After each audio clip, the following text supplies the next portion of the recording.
el Tribunal Electoral, como muchísimas otras instituciones del Estado, han caído en contradicción, han caído en el ojo de la tormenta, han caído en desgracia delante de la sociedad panameña. ¿Y a dónde voy con esto? Finalmente, es que, don Guillermo, amigos oyentes, yo no quiero que el 5 de mayo a las 8 o 9 de la noche, la diferencia de votos entre el ganador y el segundo lugar vayan a ser 10.000, 15.000, 20.000 votos y se vaya a poner en tela de duda, don Guillermo, amigos oyentes, los resultados de las elecciones. El daño que le estamos haciendo a la democracia, amigos, es muy fuerte. Yo no quiero decir, iba a decir irreversible, pero sí es reversible siempre y cuando se trabaje en fortalecer las instituciones. Don Nehemías Jaén, analista político. ¿Cómo estás, Nehemías? Bienvenido, buen día. Guillermo, Diego, amigos oyentes, muy buenos días. Es un placer estar con ustedes nuevamente esta semana.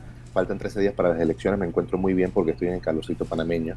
No, hoy iba saliendo para Radio Ancom para estar en la cabina, pero me acordé del tráfico y me asomé y vi el tráfico y dije no voy a llegar. Aunque estoy a 10 minutos sin tráfico, ¿no? Así No que es me quedé aquí excusa, en la casa. Nehemías, no es excusa. Espero salir más Yo temprano el acabo de próximo salir día. de un resfriado, he venido así No, como me metí de todo. los viejos caballeros del medievo. Y tú dices, no, que el tranque, ¿eso qué es, Nehemías? Por favor, por favor.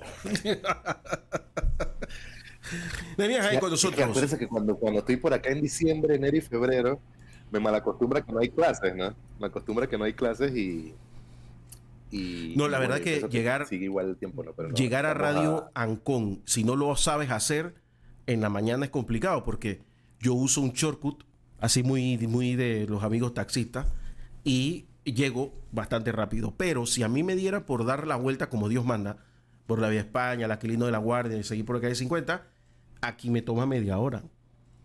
Porque están haciendo todo tipo de trabajo que no van a terminar para hacer ver como que están trabajando. Una cosa muy típica de esta gente en el gobierno, ¿no? Tú sabes que aquí cerca, ¿tú te acuerdas de la última vez que soterraron, ¿no? Tú estuviste por aquí, que estaban metiendo cables, sacando cables. Bueno, Don Guillermo, han vuelto a abrir, han vuelto a abrir. don Guillermo, amigos oyentes, empezamos esta semana, hoy 22 de abril, son las 7:21 de la mañana, y empezamos esta semana con muchísimas expectativas y con bastantes, y con varias situaciones que mantienen a un sector de la población panameña muy preocupada. A 13 días de las elecciones, don Guillermo, todavía no queda claro, o bueno, o no queda claro y hay mucha ansiedad sobre el hecho de si la Corte, el hecho de si la Corte Suprema de Justicia va a declararse o no en sesión permanente para tener un resultado sobre el tema de la inhabilitación o no por inconstitucionalidad o no del señor José Raúl Molino, candidato del partido RM realizando metas. Hoy el diario La Prensa esta mañana lo deja claro en su portada, dice 5 magistrados de vacaciones o fuera del país, la justicia espera. Entonces vemos que en los medios de comunicación, en diferentes sectores, se está ejerciendo cierto tipo de presión, don Guillermo, y a mí lo que no me gusta mucho este tema de ejercer presión sobre procesos que están en manos de la máxima casa de justicia de esta república, que es la Corte Suprema de Justicia. No me gusta esto porque al final pareciera que lo que se busca es que suceda lo mismo que sucedió con el contrato minero, que no voy a discutir que no haya sido inconstitucional. Yo creo que el fallo de la Corte fue contundente, tampoco me pareció muy raro, sin ser abogado, la cantidad de inconstitucionalidades que encontraron, 25, o sea, me pareció muy raro también. Pero de que de cierta forma el contrato como tal era inconstitucional, pues sí, eso se acepta. Ahora, ¿cómo se llegó ahí con esa presión y que se declarara esa sesión permanente y que la sesión permanente como resultado tiene que emitir una opinión determinante, irrevocable sobre la cuestión en discusión? Bien. Y pareciera, don Guillermo, amigos oyentes, que están tratando de repetir lo mismo con el tema de Molino. Para inhabilitarlo o no, yo no me voy a entrar en una discusión ahorita mismo jurídica, eh, porque la lógica a mí me dicta, don Guillermo, pues que si la postulación del candidato no cumple con lo que está estipulado en la Constitución, pues es inconstitucional. Sin embargo, tenemos que tener en cuenta también que es allí donde está la responsabilidad máxima de la Corte Suprema de Justicia, que es interpretar la Constitución Nosotros no tenemos en Panamá una sala constitucional, por ende el Pleno de la Corte tiene que tomar riendas sobre este asunto. Pero, repetimos, tenemos a varios magistrados de viaje, de trabajo, otros de vacaciones, etcétera. Y aquí hay que hacer énfasis, y quiero ser claro con este tema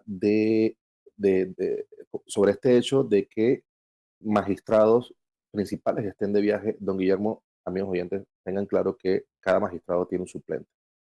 Y para eso está, para suplirlo de verdad, para tomar decisiones, para actuar en derecho, para actuar como si fuera el principal en ese momento. Así es que hay que tener eso en cuenta porque también ya comienza esa discusión, no, pero ¿cómo en el caso hipotético que se declaren en sesión permanente hoy o mañana para ver el caso de José Raúl Mulino, su candidatura por parte de RM, del partido Realizando Metas, dicen no, que los suplentes no sé qué, señores. Aquí no vamos a ponernos a discutir cosas que no son necesarias.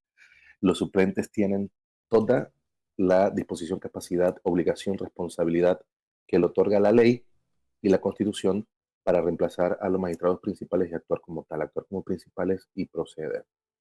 Eso por un lado. Me ha llamado sobremanera, don Guillermo, no sé si usted vio el knockout de la prensa de ayer de Flor Misrachi. Normalmente no hablamos mucho de los knockouts aquí en nuestro programa, pero me ha llamado sobremanera el último knockout de este fin de semana cuando el invitado fue Guillermo Márquez Amado, ex magistrado del Tribunal Electoral.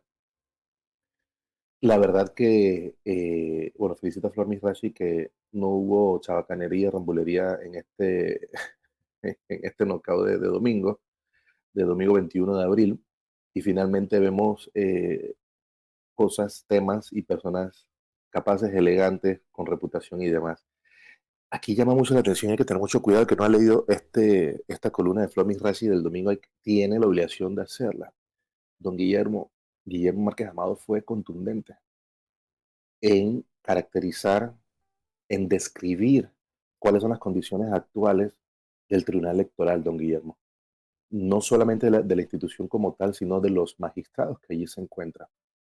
Y aquí lo penoso de leer esto, porque al final de cuentas es bastante penoso, eh, ver cómo una persona con tanta experiencia, con tanta reputación, tan respetada en este país, y no solamente en Panamá, a nivel nacional y hasta en Estados Unidos, Guillermo Márquez Amado no tuvo reparo y, al decir con elegancia, diría yo, y bastante respeto, que las condiciones actuales del Tribunal Electoral son muy contradictorias, don Guillermo, que falta mucha institucionalidad y que se está viendo cómo se está rompiendo el cimiento, cómo se están quebrando los cimientos del Tribunal Electoral, simplemente por la forma como la política ha metido de manera frontal, sin asco y sin pena, en el Tribunal Electoral, como los magistrados sin asco y sin pena también están siendo bastante, como decimos en Panamá, ¿no? Bastante guabinosos en sus decisiones. Parece que en algún momento, don Guillermo, a los magistrados del Tribunal Electoral le tiembla las manos. Pareciera que en otras ocasiones a esos mismos magistrados pues están a la espera de que les digan qué tienen que hacer. Pareciera, don Guillermo, que esos magistrados de alguna forma no tienen conocimiento de la Constitución y de la ley y no tienen la capacidad ni intelectual, ni profesional, ni académica para estar en esos puestos. ¿Para dónde voy con esto? Que es la parte que más a mí me preocupa, y yo creo que es ahí donde tenemos que centrarnos con nuestros amigos oyentes. Eh, don Guillermo, desde que yo tengo uso de razón y estoy en temas políticos, perdón, desde que me acuerdo yo de los años 90, perdón, disculpe, Tú estás más siempre se resfriado, hablaba, tú estás más resfriado que yo, ¿no? Tú estás que entrando ya al me, resfriado. Yo acabo no, de no, no, salir del resfriado. estoy saliendo, ya Estás me siento saliendo. mejor. Sí, vine de resfriado de Rusia, bueno, ni siquiera resfriado, con Ok, alergias y de todo por el frío y los cambios de temperatura. ok, Ya ok. aquí la temperatura de 30 a 35 constante y establemente, es como que me está Está bien, está sacando bien, todo está bien. eso. Iba Don a seguir Guillermo, lo del Tribunal Electoral. sí, con este tema del tribunal electoral, al final yo crecí con esta muletilla que siempre decía, ¿no? Que siempre decían en la calle: lo único que sirve en este país es el tribunal electoral. Lo único que el panameño respeta es el tribunal electoral. Lo único que tiene, que no se discute su veracidad es el tribunal electoral. Don Guillermo, han pasado por lo menos 25 años y lastimosamente el Tribunal Electoral, como muchísimas otras instituciones del Estado, han caído en contradicción, han caído en el ojo de la tormenta, han caído en desgracia delante de la sociedad panameña. ¿Y a dónde voy con esto? Finalmente, es que, don Guillermo, amigos oyentes, yo no quiero que el 5 de mayo a las 8 o 9 de la noche la diferencia de votos entre el ganador y el segundo lugar vayan a ser 10.000, 15.000, 20.000 votos y se vaya a poner en tela de duda, don Guillermo, amigos oyentes, los resultados de las elecciones. El daño que le estamos haciendo a la democracia, amigos, es total, es muy fuerte. Yo no quiero decir, iba a decir irreversible, pero sí es reversible siempre y cuando eh, se trabaje en fortalecer las instituciones del Estado y sobre todo en este caso del Tribunal Electoral. Vamos a la pausa, don Guillermo, vamos a seguir con este comentario y pasamos con otras cositas más. Nehemías Jaén está con nosotros en la mañana Ancon por Radio Ancon. Nehemías Jaén está con nosotros, analista político en Acción de Ancon. Nehemías. Sí, la verdad que me agarró esa lluvia en la tarde de ayer. Estaba saliendo de Tocumen. De hecho, en Tocumen no en el área de Tocumen no estaba viviendo. Fui a llevar a mi mamá al aeropuerto y cuando venía a la ciudad, ha caído, pero Dios mío, está cayendo el cielo. Pero digo, al final de cuentas es una por otra, ¿no? Necesitamos el agua, eso es definitivo, y yo creo que hay que dar más gracias que quejarse, ¿no? Por el tema este de las lluvias, don Guillermo. Amigos, para terminar el comentario sobre esto del tribunal electoral y demás, yo lo único que quiero dejar claro es que me causa preocupación el hecho de que se vaya a poner en tela de duda el resultado de las elecciones del 5 de mayo. Eh, y sabemos que no es muy descabellado pensar en eso porque hemos visto actitudes en otras ocasiones, en otras elecciones, donde poco faltó que llegara alguien al tribunal electoral a tumbar todas las pantallas y desconectar los equipos electrónicos y de video y de voz, ¿no? Tiempo de película de Netflix. Entonces yo quisiera que empiece a tener claro que eso es lo que está sucediendo en este momento. Guillermo Márquez Amado lo dice muy claro.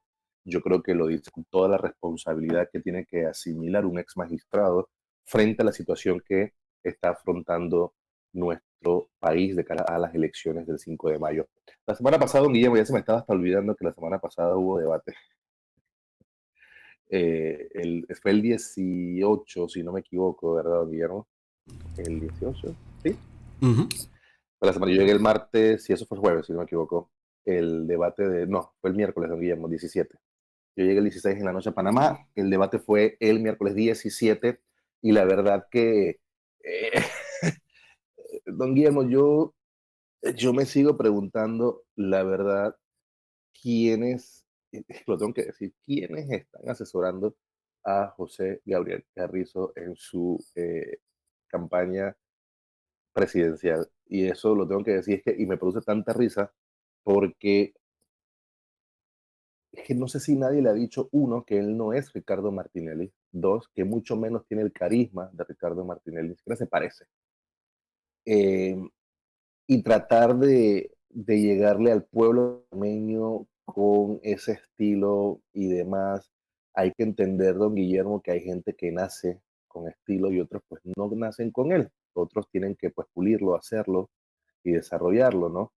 Pero yo creo que él está un poquito confundido de tratar de emular el carisma y el estilo de un otro presidente y otro candidato presidencial, hoy inhabilitado eh, por constitución y la ley. Entonces yo no sé quién lo está asesorando. Entonces yo había visto varias polémicas, contradicciones, cosas que me han gustado, no me han gustado en estos debates, pero en este último debate, antes de iniciar, haber visto a José Gabriel Carrizo decir que no iba a participar del debate si José Raúl Mulino RM no aparecía, yo creo que me pareció lo más infantil. Hasta ese momento, don Guillermo, no he visto, de los tres debates oficiales y los demás que hemos organizado aleatoriamente en otros lugares, yo no había visto nada tan infantil en la política panameña en los últimos 25 años como eso de yo no voy si él no va. Don Guillermo, ¿no le han dicho al vicepresidente de la República y candidato por el PRD que esto no es una fiesta de niños? No le han avisado o él mismo no tiene la capacidad intelectual emocional de darse cuenta de que esto no es un relajo. Entonces, aquí también, pero hay que tener un cuidadito con esto, ¿eh? Aquí hay un tema, voy a tratar de ver la parte estratégica de comunicación política. Aquí, si fuera, o sea, yo siendo politólogo y tener la preparación y la experiencia con todo esto, voy a decir lo siguiente. Si es por estrategia, pues lo que se estaba buscando, y quizá la gente no ha entendido qué se estaba buscando en primer lugar dejar a Martín Torrijos contra el paredón, todos contra uno. ¿Por qué? Porque pues que no hay duda, y hay que decirlo y repetirlo, no hay duda de que él es candidato del Partido Revolucionario Democrático también. Entonces lo que estaban, por una parte la estrategia pudo haber sido buscar que se atacara o que los otros candidatos se enfocaran en atacar a el expresidente de la República, Martín Torrijos, hoy candidato presidencial, no postulado por el PRD, sino por el Partido Popular, que pero definitivamente buscando y apelando al voto PRD para poder llegar al Palacio de las Garzas nuevamente. Entonces yo creo que esa fue parte de la estrategia de esa noche, el de no haber asistido. Quedó Martín Torrijos como si él fuera el representante de la administración de Laurentino Cortizo. Igual al final no lo atacaron tanto y no le dieron tanto palo, como decimos nosotros aquí en Panamá, pero en algún momento pareció que él era el representante, en efecto, de la administración Cortizo Carrizo. Esa es parte de la estrategia. Por otra parte, pudiéramos decir que la otra razón por la cual José Gabriel Carrizo no asistió al debate es porque es que ya le dijeron, compa, usted no salga más en televisión ni en ningún lugar.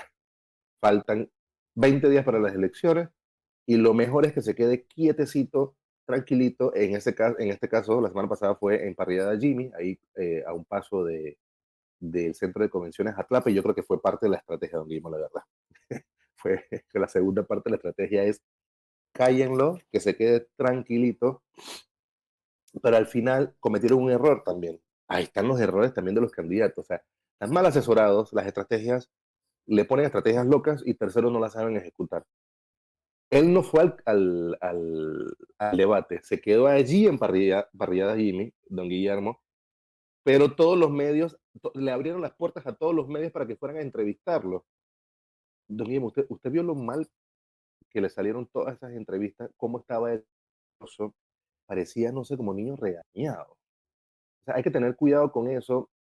Ya, bueno, ya no vale la pena, ya esto se acabó y ya vamos rumbo al 5 de mayo, estamos en la recta final, pero yo creo que fue un error de nervioso terrible. Uno, no asistir y permitirle espacio a los medios de comunicación allí en Parrillada Jimmy, porque es que le dieron plomo. Y al final él no pudo explicar verdaderamente, perdón, por qué no estaba yendo. Y eso de que, porque el candidato Mulino no iba, además, ese problema de Mulino. Lo que él tenía que hacer irresponsablemente, digo, de manera responsable, con los organizadores del evento, que en este caso era la Cámara de Comercio y Agricultura de Panamá y la Corporación Metcon, él tenía que ir al evento. Él canceló a último minuto. Y me parece eso totalmente irresponsable porque hay un formato, don Guillermo, hay un formato en temas de tiempo, un formato en la estructura de la interacción entre los candidatos y demás. Yo creo que fue muy irresponsable que José Gabriel Carrizo no haya asistido al debate. Él dice que el responsable era Molino por no asistir, que si él no iba, él tampoco iba. Yo creo que la gracia no le salió nada graciosa, eh, y la verdad que fue triste ver este infantilismo antes de iniciar un debate. De allí, don Guillermo, amigos oyentes, los que tuvieron la oportunidad de ver el debate o quisieron pasar por esa hora y media, creo que duró el debate un poquito más, eh, habrán visto, la verdad, poca acción. Yo creo que fue un debate bastante balanceado en temas de presentación de propuestas o de promesas en todo caso. Aquí se están confundiendo dos Guillermo, amigos oyentes, el tema de si lo que están diciendo los candidatos son promesas o son propuestas. Yo creo que hay mucha confusión sobre este tema.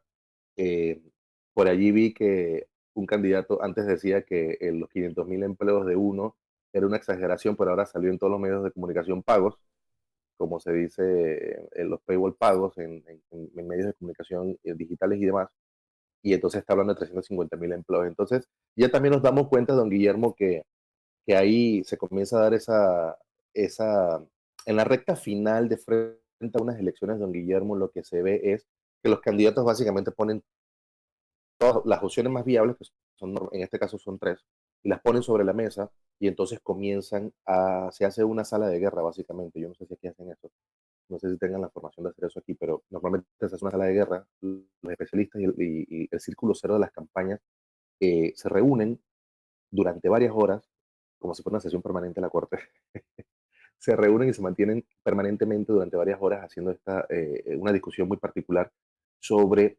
cuáles son los aciertos y desaciertos de las otras campañas en medición, porque también cada campaña se miden entre sí y andan midiendo a las otras campañas para saber el impacto de esas otras campañas. Al final de cuentas, lo que ellos están viendo ahorita en la recta final es, ok, perfecto. Si yo soy Martín Torrijos, yo estoy pendiente de cuáles son esos puntos específicos de la campaña de Rómulo Rux que están calando en el electorado panameño.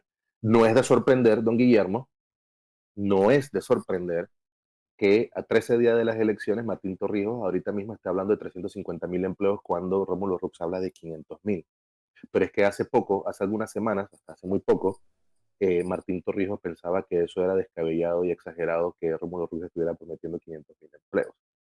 Entonces, pero ya estamos viendo que las salas de guerra están dando sus resultados y están sacando eh, nuevos aspectos para poder darle como que la vuelta a los últimos días de frente a las elecciones, don Guillermo.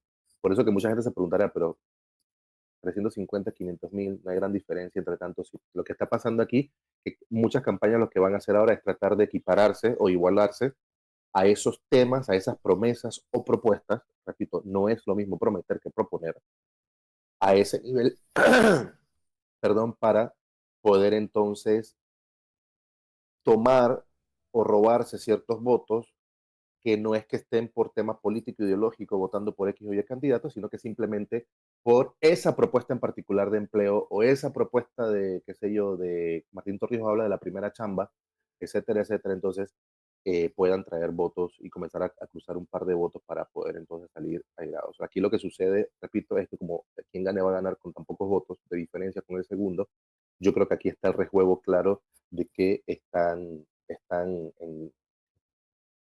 trabajando muy fuerte en esas salas de guerra, don Guillermo. Del debate también me llamó mucho la atención algo en particular con el candidato Ricardo Lombana, cuando se hablaba de la parte de empleo y esto y demás. Y en esa partecita, don Guillermo, ¿usted vio el debate, don Guillermo? Estábamos allá. A usted le tocó ir en Sí, esta sí, sí. ocasión a la Nayansi, perfecto. Me llamó mucho la atención, don Guillermo, que Ricardo Lombana hablara con muchísimo ímpetu sobre la creación de empleos y demás. Pero yo creo que aquí hay un cierto nivel de sesgo y responsabilidad de parte de Lombana, porque aparte que fue un latecomer, o sea, él llegó tarde al grupito este famoso y fashion y de moda, que fueron algunos sectores que fueron parte de las propuestas contra el contrato minero, repito, no contra la minería, sino contra el contrato. Y él ahora habla de creación de empleos y demás, pero cuando, yo no sé, don Guillermo, o sea, me puedo estar equivocando, y eso que yo paso 6 horas al día, de 6 a 8 horas al día, de lunes a viernes, y los domingos también 3 horas, viendo programas de opinión, escuchando todos los medios de Panamá para el monitoreo que tengo que hacer todos los días. Y digo, yo no me acuerdo, amigos oyentes, haber visto a Ricardo Lombana hablar de de proponer o de prometer qué se harían con los empleos, los más de 7.000 empleos que se perdieron con el cierre de la mina. Yo no recuerdo a Ricardo Lombana hablar de proponer, de prometer nada en lo absoluto relacionado de los 30 a los 50.000 empleos indirectos que se vieron impactados por el cierre de la mina. Entonces, ¿cuál es la relación y por qué menciono esto, don Guillermo? Es que en ese momento me pareció irresponsable tratar de liderar un movimiento contra el contrato minero. Me pareció irresponsable venderse como la persona más verde de este país, pero que no se hace responsable al mismo tiempo de poder decir y proponer, señores, esto es lo que se va a lograr, esto es lo que se va a hacer el día de mañana si llegase yo a ser presidente con aquellas personas que perdieron sus empleos y demás. Y sobre todo este tema de cómo de manera tan irresponsable hace un par de meses se hace todo este bululú, como decimos en Colón, y se van en contra de una inversión multimillonaria, clave en el desarrollo del país, clave en el impulso económico y desarrollo económico de nuestra república. Y ahora hablan de que ellos sí saben crear empleos y que ellos saben y saben y saben. Yo creo que nadie le ha dicho a Ricardo Lomana, y eso que tiene experiencia en Estados Unidos. Bueno, quizás, bueno, claro, no fue embajador, eh, y el puesto de cónsul en una misión como esa es respetable, pero hasta ahí él no se estaba rozando con los inversionistas estadounidenses ni con los políticos estadounidenses. El trabajo consular en Estados Unidos es meramente consular, no tiene nada que ver con la parte económica, financiera y de comercio de una embajada. Yo creo que a él nadie le ha explicado o le ha dicho que su cara como candidato a la presidencia, su cara en el extranjero no está bien vista. Y, no lo, y trato yo, tengo que ser yo objetivo, tengo que ser yo imparcial con este comentario. Y yo creo que hasta el sol de hoy, don Guillaume, nadie le ha dicho que en los mercados internacionales, en otras esferas de negocios, de finanzas, en las grandes ligas, fuera de Panamá, a Ricardo Lombana lo ven con muchísima desconfianza, don Guillermo. Entonces, si tú tienes esa imagen fuera del país, si tú no defendiste los empleos de esos colaboradores de la mina, si tú no has dicho hasta el sol de hoy absolutamente nada sobre esas más de 30.000 familias de manera indirecta que se han visto afectadas por el cierre de la mina, yo creo que él no hace más que acumular puntos negativos sobre su imagen internacional. Aunado al hecho de que yo siempre tengo años diciendo que este señor se la pasa enojado, ¿no? Entonces, don Guillermo, creo que hay que tener mucho cuidado allí. Aquí no han entendido algo, don Guillermo, y es el tema que la generación de empleo solamente se va a lograr con dos aspectos, con la inversión pública y no mucha plata. Si no le han dicho, señores, no hay plata, ¿ok? Ahí vamos a ver al presidente que gana, y yo creo que el primer comentario que tiene que decir es, no hay plata, y dejar eso claro. Y lo segundo, don Guillermo, no se genera empleo, sino aquí en este país no se generarán esas cientos de miles de plazas de empleo de ninguna forma si no hay inversión extranjera. Entonces yo creo que es importante que el electorado deje de estar llevándose por pasiones, y yo creo que es hora que entendamos que hay que votar por las personas. No me voy a decantar públicamente en este espacio por ningún candidato en particular, pero por las personas la persona o las personas que tengan verdaderamente la capacidad, la experiencia de moverse en esos círculos, don Guillermo, amigos oyentes, de moverse en esos círculos financieros, comerciales, económicos y políticos de talla grande a nivel internacional. Yo no sé, don Guillermo, cómo usted ve este tema de la generación de empleo, y nadie habla sobre este tema específico de la atracción de inversión, pero es que esto es bastante claro, don Guillermo. Aquí no se creará un solo empleo más si no es enfocándose en los dos temas que acabo de mencionar. Eh, Inversión pública, y repito, no hay mucho dinero para ello, y ahora menos con el tema de la calificadora, que hemos perdido nuestro grado de inversión, la plata va a costar más, va a ser difícil buscar deuda, nuestra relación deuda-PIB, Producto Interno Bruto, está eh, más allá de los límites. Entonces, y el otro escenario que es la atracción de inversión, don Guillermo. Mías que hablo con mucha gente en la calle. Y hay una cosa que a los políticos se les va. El panameño está muy maduro políticamente. O sea, la mayor parte del panameño, incluso gente joven, ¿ah? Tiene muy claro que los políticos, la única forma de crear empleo es nombrar gente en el gobierno. El gobierno no crea empleo. Eh, pero fíjate que siento que ese ni siquiera es un tema que está en discusión, si son 500.000, 400.000, 2 millones. El panameño tiene problemas realmente básicos de mías. O sea, a la gente se le va la luz 4 o 5 veces. No te estoy diciendo de Churuquita metida, ni de Cerro Escondido, no, no.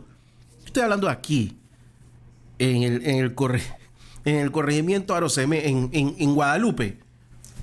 Se le va la luz 3 veces al día a la gente. ¿Me entiendes? O sea, estoy hablando de lugares cercanos. No le recogen la basura, Nemías. Yo no te pido que la venga a buscar aquí acá de 50 al frente porque es excesivamente obvio que rodeado de 8 hoteles no esté 4 o 5 cerropatacones frente a mí. Pero la gente, tú sabes, al lado de los hospitales, recoge la basura. No, ni eso se hace. El agua. Mira, hay una potabilizadora en Chitré que manda un mensaje 2 veces a la semana diciendo que no sé qué mantenimiento le van a hacer. Y no sé para qué lo hacen. Porque es que el resto del día tampoco hay agua. ¿Entiendes? O sea, y así todo, las tablas permanecen casi que permanentemente sin agua. 8, 9 horas sin agua.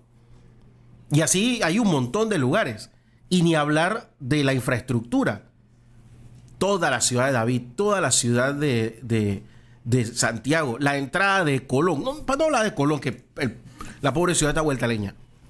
O sea, esos son los temas que la gente mira todos los días. Le toca sufrirlos y no se habla absolutamente nada. Por eso yo escucho atento cuando hablan de los 500,000 empleos, del no sé qué cuánto por ciento de crecimiento de no sé qué cosa y de otras cosas macroeconómicas que me parecen muy bonitas cuando te dan una reunión con gente del Fondo Monetario y esas cosas. Pero cuando tú hablas con la gente, no importa si tú eres candidato a presidente, a diputado, a alcalde, a lo que tú quieras, te saca y te dice, oye, yo quiero que tú me ayudes a que ese poste que está ahí La se gente quiere encienda agua. para que cuando mis hijos lleguen no los roben y no violen a mi hija. ¿Me entiendes? Y llega el candidato a alcalde y lo mismo, ¿no? Que llega el tipo de que no, que yo te voy a poner internet porque yo soy amigo de Elon Musk. No, brother, no te vayas tan lejos. No hables con Elon Musk. Habla con el tipo del MOP que me cambia el foco.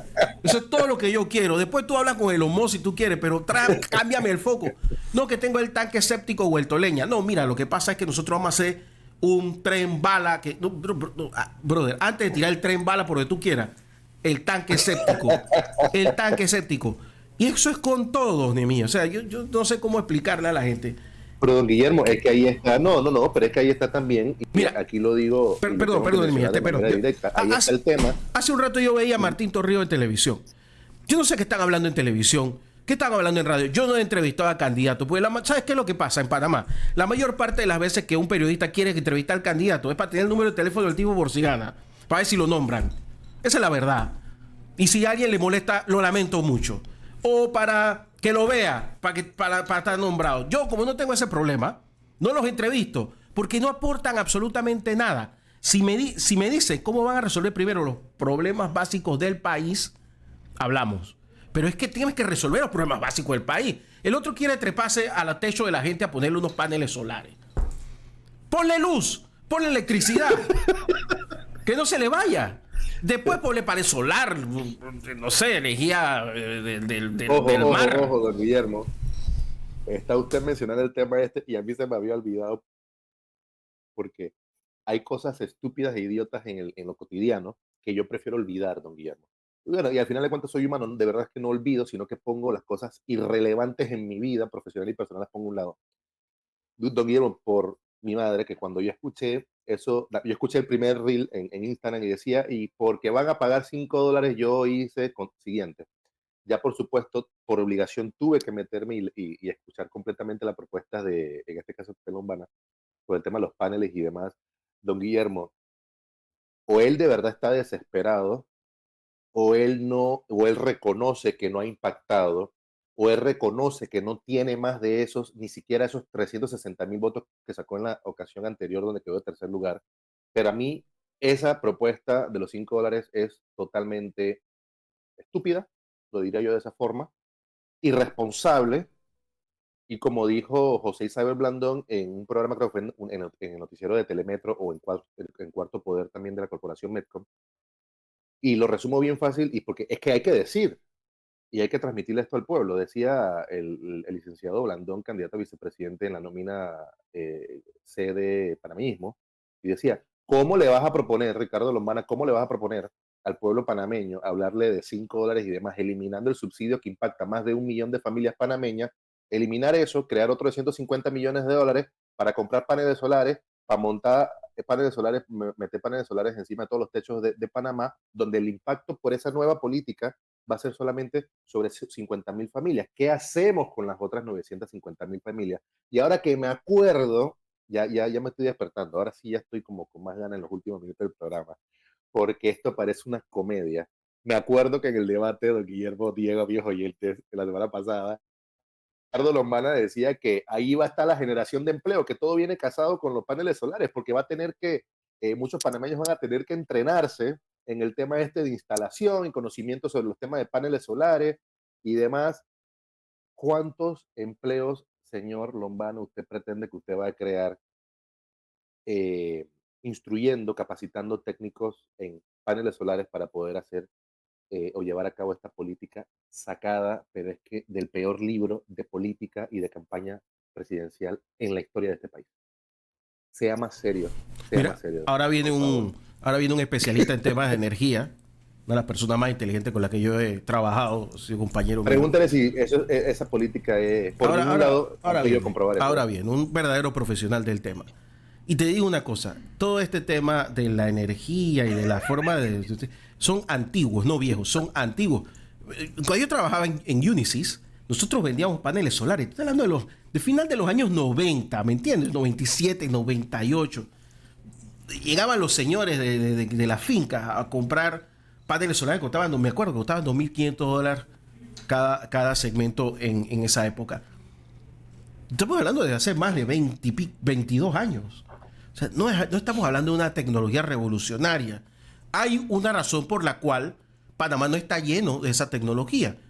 Y es porque la regulación de este país, la ley de este país, no lo incentiva. Y además que también tenemos otros temas, ¿no? Tú has puesto... Y lo que no está, ¿Tú alguna vez has puesto una antena, una antena de cable? No existe. ¿Tú alguna vez has puesto una antena de cable? Esa, No ¿te acuerdas cuando existía la última. DirecTV? ¿Nunca la pusiste? Que se te iba, el transponder se perdía de la señal. Porque llueve mucho. Yo mismo le hice un proyecto a Copa. Porque los tipos perdían la señal entre el hangar de mantenimiento y el aeropuerto. Porque si llovía no se veía nada. Perdía la señal. Panamá es un país muy denso en lluvia. Entonces ahí hay unos problemas climáticos que se resuelven, pero tienen una forma de resolver. O sea, no es de que vamos a entrenar a la gente y que pongan los paneles. Eso no funciona así. Y trépanse. Eso, Vayan para el techo. eso demuestra lo ignorante que eres en los temas, pero no tienes por qué conocerlos todos.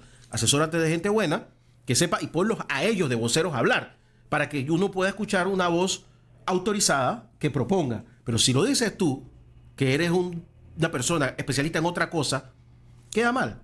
Y eso le ha pasado a todos los candidatos de mía, a todos. Proponen cosas que no conocen porque alguien se las dijo. No, y de hecho y quedan también, como unos bufones. Y ya estamos sobre la hora, don Diego, pero es que también bien lo decía Sabrina Cabral, Sabrina Bacal de TVN, cuando hizo un rapidín ahí de entrevistas de cortas de 10 minutos con los candidatos a la vicepresidencia, y es que fue inevitable hasta en ese punto, en ese punto, ella lo dejó muy claro, que es que el único vicepresidente viable en este país es José Isabel Blandón, porque tiene experiencia y demás. Los que no han visto esas entrevistas de hace 2 domingos de Sabrina Bacal a los candidatos a la vicepresidencia, véanla, porque esto es muy serio, don Guillermo. Usted habla de asesores y demás, ni siquiera vayamos a ver a los asesores, veamos quiénes son los compañeros de fórmula de estos candidatos. Y es que de los candidatos que hay, definitivamente, y lo dijo Sabrina Bacal, pues la experiencia ya está clara. Y si usted viera la vuelta que le dio Sabrina a Michael Chen, pobrecito, que parecía niño regañado. Esa es una de las razones por las que voy a votar por quien voy a votar, porque no tiene vicepresidente. Ese puesto hay que eliminarlo. Nos vemos de mía la próxima semana. Te mando un abrazo. Hasta luego. Hasta luego. Vamos a la pausa y regresamos. Era Anemías Jaén en Sillón Danco.